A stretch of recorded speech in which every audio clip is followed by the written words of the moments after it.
पण अलर्ट दिलेला आहे।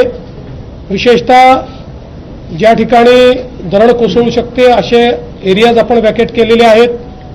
आता काल मानखुर्दची जी घटना घडली आपल्याला कल्पना आहे की ती बिल्डिंग वॅकेट केली होती, आजूबाजूच्या झोपड्या वॅकेट केल्या होत्या। दुर्दैवाने जो हा दुर्दैवी ज्यांचा मृत्यू झाला त्या लोकांनी मात्र तेवढाच एक भाग असा होता की जो वॅकेट केला नव्हता आणि त्यामुळे त्याच्यावरती बिल्डिंग पडली आणि अतिशय दुर्दैवी अशा प्रकारचा मृत्यू झालाय।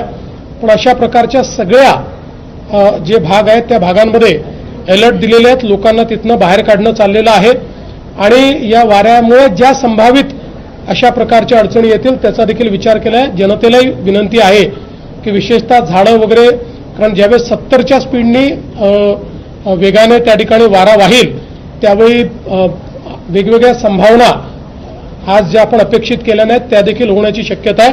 त्यामुळे त्याची काळजी घेणं हे अत्यंत महत्त्वाचं आहे।